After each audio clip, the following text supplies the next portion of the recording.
அனைவருக்கும் வணக்கம் and very happy Wednesday. இன்றைக்கும் எக்ஸைட்டிங் டெக் அப்டேட்ஸ் இருக்குது. Qualcomm புதுசாக 4 சிப்செட் அனௌன்ஸ் பண்ணியிருக்காங்க. அதோட டீட்டெயில்ஸ் என்னென்னு பார்த்துடலாம்.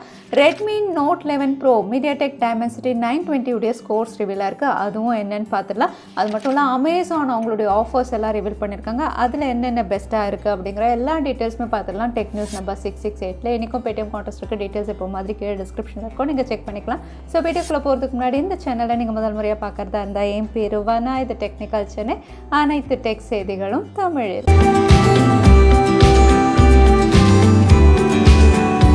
Zoom ஃபைனலாக ஒரு யூஸ்ஃபுல்லான ஃபீச்சர் எல்லாருக்கும் ரோல் அவுட் பண்ணியிருக்காங்க. இந்த ஃபீச்சர் அப்படின்னு பார்த்தீங்கன்னா லைவ் டிரான்ஸ்கிரிப்ஷன் இல்லைனா ஆட்டோ ஜென்ரேட்டட் கேப்ஷன்ஸ் அப்படின்னு நம்ம சொல்லலாம். அதாவது மீட்டிங் அட்டன் பண்ணும்போது உங்களுக்கு கீழே என்ன பேசுகிறோமோ அது டிரான்ஸ்லேட் ஆகி வரும்.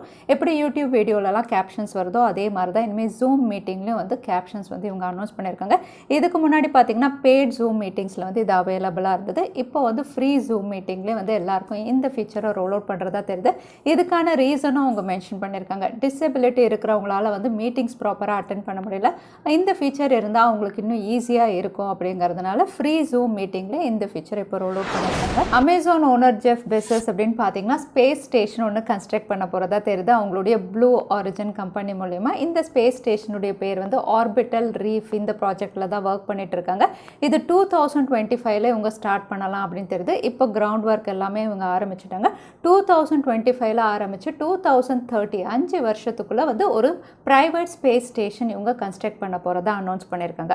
ஸோ இந்த ப்ரைவேட் ஸ்பேஸ் ஸ்டேஷனில் என்ன பண்ண போகிறாங்கன்னா ஒரு 10 பேர் வந்து அங்கே இருந்து எல்லாமே கன்ஸ்ட்ரக்ட் பண்ணுவாங்க. அதுக்கப்புறம் ஃப்யூச்சரில் பார்த்தா வந்து ஸ்பேஸ் ட்ராவல் பண்ணுறது, ஸ்பேஸ்லேயே இப்போ எப்படி வாழ்கிறது அப்படிங்கிற நிறைய விஷயங்கள் வந்து இந்த ஸ்பேஸ் ஸ்டேஷன் மூலயமா இவங்க வந்து காஸ்ட் எஃபெக்டிவாக பண்ண போகிறதா சொல்லியிருக்காங்க. இன்னும் சொல்ல போனால் நாசா அப்படின்னு பார்த்தீங்கன்னா இந்த மாதிரி ஒரு ப்ரைவேட் ஸ்பேஸ் ஸ்டேஷன் கட்டுறதுக்கு 60 வருஷம் ஆச்சு அப்படின்னு சொல்லியிருக்காங்க. பட் அமேசானுடைய CEO Blue Origin company and நிறைய ஸ்பேஸ் குரூப்போட கொலாப் பண்ணி 5 வருஷத்தில் இந்த ப்ராஜெக்டை கம்ப்ளீட் பண்ணுவோம், அதுவும் காஸ்ட் எஃபெக்டிவாக இது கொண்டு வருவோம் அப்படின்னு சொல்லியிருக்காங்க. இந்தியாவில் 5G எப்போ வரும் அப்படின்னு நீங்கள் வெயிட் பண்ணிட்டு இருந்தீங்கன்னா இந்த நியூஸ் கண்டிப்பாக உங்களுக்கு டிசப்பாயிண்டிங்காக இருக்கும். ஏன்னா இந்தியாவில் 5G லான்ச் அப்படின்னு பார்த்தீங்கன்னா இன்னும் டிலே ஆகிற மாதிரி தெரியுது.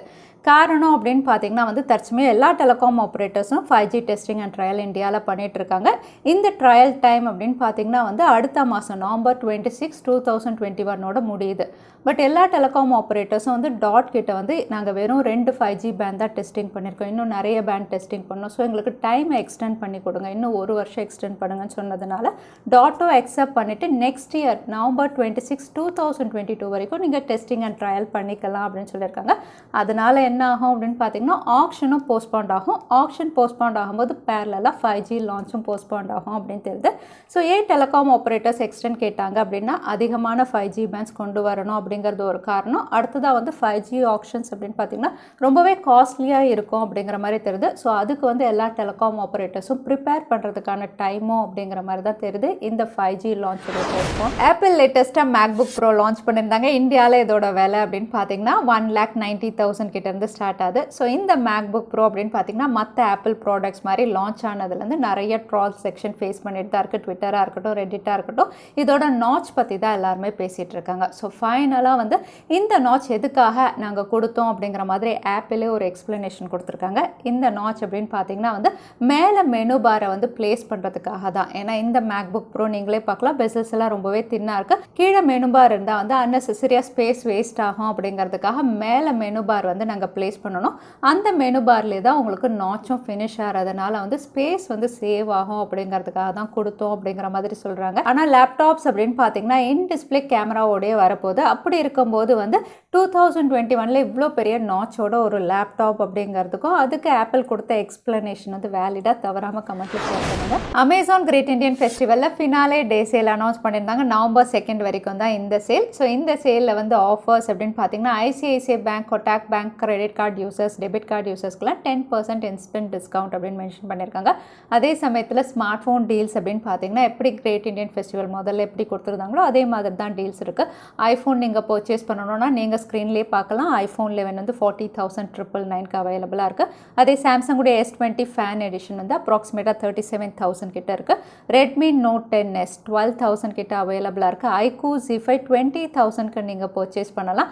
அதே Mi 11X வந்து 26,000 3749 அப்படிங்கிறது. இதெல்லாம் வந்து பெஸ்ட் டீல்ஸ். ஸோ இந்த ஸ்மார்ட் ஃபோன் டீல்ஸ் அப்படின்னு பார்த்தீங்கன்னா பெஸ்ட் டீல்ஸ் அப்படின்னு சொல்லலாம் இந்த ஃபினாலே டேஸில். சோனி எக்ஸ்பீரியா சீரீஸில் சோனி எக்ஸ்பீரியா Pro-1 இந்த ஸ்மார்ட் ஃபோன் லான்ச் பண்ணிட்டாங்க. இதை ஸ்மார்ட் ஃபோன் அப்படின்னு சொல்லலாமா இல்லை DSLR கேமரான்னு சொல்லலாமா, அந்த அளவுக்கு வந்து ஒரு camera centric smart phone launch பண்ணியிருக்காங்க. விலை அப்படின்னு பார்த்தீங்கன்னா வந்து $1,799 இந்தியன் மணி வேல்யூக்கு கிட்டத்தட்ட 1.25 லட்சம் 1,30,000 கிட்ட இவங்க லான்ச் பண்ணியிருக்காங்க அப்படின்னு சொல்லலாம். ஸோ இவ்வளோ விலைக்கு என்ன இந்த ஸ்மார்ட் ஃபோனில் இருக்குது அப்படின்னு பார்த்தீங்கன்னா வந்து ஒரு கேமராவில் என்னென்ன விஷயங்கள் இருக்குமோ அந்த அளவுக்கு சென்சார்ஸ் எல்லாம் பவர்ஃபுல்லாக கொடுத்துருக்காங்க. அது மட்டும் இல்லை டிஸ்பிளே பர்ஃபார்மன்ஸ் எல்லா செக்மெண்ட்டும் கான்சென்ட்ரேட் பண்ணியிருக்காங்க. டிஸ்பிளே அப்படின்னு பார்த்தீங்கன்னா OLED panel 120 Hz refresh rate 4K டிஸ்பிளேயோட கொடுத்துருக்காங்க. Corning Gorilla glass Victus support Snapdragon 888ஓட வருது. அகைன் கேமராஸ் அப்படின்னு பார்த்தீங்கன்னா எல்லாமே வந்து உங்களுக்கு 12 மெகா பிக்சல் தான், less is more. Again front camera 8 மெகா பிக்சலில் கொடுத்துருக்காங்க. கூடவே 4500 mAh battery 30 watt fast charging சப்போர்ட்டோட லான்ச் பண்ணியிருக்காங்க. ஸோ இந்த கேமரா சென்ட்ரிக் டிவைஸில் வந்து சென்சார்ஸ் அப்படின்னு பார்த்தீங்கன்னா வந்து லோ லைட்டில் பெஸ்ட்டாக கேப்சர் பண்ணுற மாதிரி சென்சார்ஸோட இவங்க கொடுத்துருக்காங்க. ஹையர் ரெசல்யூஷன் சென்சார்ஸோட லான்ச் பண்ணியிருக்காங்க. இதுதான் இதில் ஹைலைட்டு. ஸோ இந்த டிவைஸ் இப்போ குளோபலாக லான்ச் பண்ணியிருக்காங்க. இந்தியாவில் லெனோவோ அவங்களுடைய K-10 டேப்லெட் வந்து அஃபிஷியலாக லான்ச் பண்ணியிருக்காங்க. ப்ரைஸ் அப்படின்னு பார்த்தீங்கன்னா 13,999 அப்படின்னு தான் லான்ச் பண்ணியிருக்காங்க. இதோட ஃபீச்சர்ஸ் அப்படின்னு பார்க்கும்போது இது மீடியாடெக் உடைய ஹீலியோ P22Tல கொடுத்துருக்காங்க. 7500 mAh battery 10.3 inches full HD plus ரெசல்யூஷனோட லான்ச் பண்ணியிருக்காங்க. அதே வைஃபை அண்ட் LTE வேரியன்ட் அப்படின்னு பார்த்தீங்கன்னா 16,999க்கு இந்தியாவில் அஃபிஷியலாக லான்ச் பண்ணியிருக்காங்க. அதோட Huawei Freebuds 4 இதுவும் இந்தியாவில் அஃபிஷியலாக லான்ச் ஆயிருக்கு. 3 கலர் வேரியன்ட்ஸில் கொடுத்துருக்காங்க. பார்க்கறதுக்கு நல்லாயிருக்கு. அதோட ப்ரைஸ் அப்படின்னு பார்த்தீங்கன்னா 7,990க்கு லான்ச் பண்ணியிருக்காங்க. ஃபீச்சர்ஸ் அப்படின்னு பார்த்தீங்கன்னா 10mm டைனமிக் டிரைவரோட கொடுத்துருக்காங்க. லோ லேட்டன்சி, அதோட நாய்ஸ் கேன்சலேஷன், டச் கண்ட்ரோல் எல்லாத்தோடையும் தான் லான்ச் பண்ணியிருக்காங்க. ஸோ Huawei உடைய இந்த ஃப்ரீபர்ட்ஸும் இந்தியாவில் லான்ச் ஆயிருக்கு. Qualcomm உடைய Snapdragon லைனப்பில் வந்து இன்னும் 4 சிப்செட் வந்து இவங்க அனௌன்ஸ் பண்ணியிருக்காங்க. 4மே வந்து மிட் ரேஞ்ச் இல்லைனா அப்பர் மிட் ரேஞ்ச் அப்படின்னு சொல்கிற அளவுக்கு தான் இருக்குது. இதில் வந்து ஹைலைட் அப்படின்னு பார்த்தீங்கன்னா Snapdragon 778 ப்ளஸ் இவங்க லான்ச் பண்ணியிருக்காங்க. ஆல்ரெடி இருக்கக்கூடிய 778க்கு ஒரு சக்ஸஸர் அப்படின்னு சொல்லி லான்ச் பண்ணியிருக்காங்க. இதுவும் 6 nanometerல ப்ராசஸ் பண்ண ஒரு 5G சிப்செட் தான். அடுத்ததாக வந்து Snapdragon 695 இவங்க லான்ச் பண்ணியிருக்காங்க. இதுவும் 5G சிப்செட் தான். அப்புறம் Snapdragon 680 அப்படின்னு பார்த்தீங்கன்னா இது ஒரு 4G சிப்செட்டாக லான்ச் பண்ணியிருக்காங்க. கூடவே Snapdragon 480 ப்ளஸ் ஆல்ரெடி இருக்கக்கூடிய 480க்கு சக்ஸஸராக ஒரு 5G சிப்செட்டும் லான்ச் பண்ணியிருக்காங்க. ஸோ இந்த 4 சிப்செட் வந்து அஃபிஷியலாக அனௌன்ஸ் பண்ணியிருக்காங்க. ஸோ இதில் நோட் பண்ண வேண்டியது என்ன அப்படின்னு பார்த்தீங்கன்னா வந்து Snapdragon 778 ப்ளஸ் உடைய கிளாக் ஸ்பீட் மட்டும் ரிவீல் பண்ணியிருக்காங்க. இது 2.5 GHz அப்படின்னு சொல்லி. ஆல்ரெடி இருந்த Snapdragon 778 அப்படின்னு பார்த்தீங்கன்னா 2.4 GHzல பெஸ்ட்டாக தான் இருந்தது. ஸோ 0.1 GHzல எவ்வளோ தூரம் இது வந்து பெஸ்ட்டாக பெர்ஃபார்ம் பண்ணும் அப்படின்னு தெரியல. ஏன்னா ஏற்கனவே வந்து 780யும் இருக்குது, அது இதை விட பெட்டராக பெர்ஃபார்ம் பண்ணும். ஸோ இது ரெண்டுத்துக்கும் நடுவில் வந்து 0.1 GHz ப்ராசஸிங் ஸ்பீடை இன்க்ரீஸ் பண்ணி ஒரு சிப்செட் இவங்க லான்ச் பண்ணியிருக்காங்க. பார்க்கலாம் ரியல் டைமில் எவ்வளோ தூரம் பெஸ்ட்டாக இருக்குது. ஆன் பேப்பர் பார்க்கும்போது வந்து அந்த அளவுக்கு ஒன்றும் பெருசாக சொல்கிற மாதிரி இல்லை. ரெட்மியுடைய Note 11 சீரிஸ் அக்டோபர் 28 அன்றைக்கி சைனாவில் லான்ச் ஆகுது. ஸோ லான்ச்சுக்கு முன்னாடி எப்போ மாதிரி நிறைய டீசர்ஸ் அண்ட் இன்ஃபர்மேஷன் வந்துட்டே தான் இருக்குது. கலர் வேரியன்ட்ஸ் அப்படின்னு பார்த்தீங்கன்னா இன்னொரு புது colour variant green and purple பார்த்தோம். இப்போ வந்து ஒரு ஸ்கை ப்ளூ கலர் வேரியண்ட்டும் இவங்க வந்து ரிவீல் பண்ணியிருக்காங்க. பார்க்குறதுக்கு நல்லா இருக்குது. அதோட இந்த சீரீஸில் வந்து ரெட்மியுடைய Note 11 அண்ட் Note 11 Pro ரெண்டுமே 108 மெகா பிக்சலில் லான்ச் ஆகலாம் அப்படிங்கிற அந்த விஷயத்தையும் கன்ஃபார்ம் பண்ணியிருக்காங்க டீசர் மூலியமா. இதில் ஹைலைட் அப்படின்னு பார்த்தீங்கன்னா Redmi Note 11 Pro இந்த டிவைஸ் வந்து மீடியாடெக் டைமென்சிட்டி 920ல இவங்க லான்ச் பண்ண போகிற டீசர்ஸும் ரிவீல் பண்ணி அந்த ஸ்கோரும் ரிவீல் பண்ணியிருக்காங்க. ஸ்கோர்ஸ் அப்படின்னு பார்த்தீங்கன்னா 5 lakhs மேலே வந்து ஸ்கோர் பண்ணியிருக்கு. ஸோ 5 lakhs அப்படின்னு சொல்லும்போது வந்து மீடியாடெக் டைமென்சிட்டி 920 நம்ம ஸ்னாப்ட்ராகனோட கம்பேர் பண்ணும்போது Snapdragon 778 இப்போ லேட்டஸ்ட்டாக லான்ச் ஆன Mi 11 லைட்டாக இருக்கட்டும் இல்லை சாம்சங்குடைய A52s M52 இந்த டிவைஸ் அளவுக்கு இது பெஸ்ட்டாக பெர்ஃபார்ம் பண்ணும் அப்படிங்கிற மாதிரி தான் இருக்குது ஸ்கோர்ஸ் பார்க்கும்போது. ஸோ ஆன் பேப்பரை விட ரியல் டைமில் எவ்வளோ தூரம் பெஸ்ட்டாக இருக்குது. ஏன்னா மீடியாடெக் டைமென்சிட்டி அப்படின்னு சொல்லும்போதே வந்து தெர்மல் இஷ்யூஸை எவ்வளோ தூரம் பெஸ்ட்டாக ஹேண்டில் பண்ணுது அப்படிங்கிறது லான்ச் ஆனதுக்கப்புறம் தான் நமக்கு தெரியும். அது மட்டும் இல்லை ரெட்மியுடைய CEO அப்படின்னு பார்த்தீங்கன்னா Redmi Note சீரீஸில் வந்து இனிமேல் கன்ஃபார்மாக வருஷத்துக்கு 2 சீரீஸ் லான்ச் பண்ணுவோம் அப்படின்னு சொல்லியிருக்காங்க.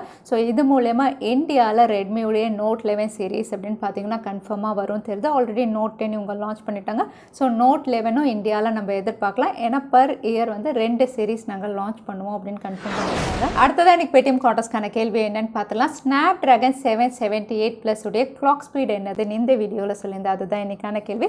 இந்த கேள்விக்கான பதில கீழே #technicalchennai எந்த டைம் ஸ்டாம்பில் அந்த பதிலை நான் சொல்லியிருந்தேன் அதுக்கப்புறம் பதில் டைப் பண்ணுங்க. வின்னரை நாங்கள் ரேண்டமாக சூஸ் பண்ணுவோம். ஸோ லாஸ்ட் டைம் கேட்ட பேடிஎம் காண்டஸ்ட்கான கேள்விக்கான பதில் பிரகதி OS. நிறைய பேர் சரியான பதில் சொல்லிருங்க. அதில் வின்னர் வந்து முஃபா. கங்க்ராச்சுலேஷன் முஃபா. நீங்கள் இமெயில் வழியாக எங்களை காண்டாக்ட் பண்ணுங்கள். தவறாமல் யூடியூப் லிங்க்கையும் அனுப்புங்க. உங்களுக்கு பேடிஎம் கிஃப்ட் வச்சு வந்து சேரும். ஸோ இன்னைக்கு டேக் அப்டேட் வீடியோ கடைசிக்கு வந்தாச்சு. வீடியோ பிடிச்சிருந்தா லைக் பண்ணுங்கள். உங்கள் ஃப்ரெண்ட்ஸோடையும் ஷேர் பண்ணுங்கள். இன்னொரு இன்ட்ரெஸ்டிங் வீடியோவில் பார்க்குறேன். Stay safe, stay happy.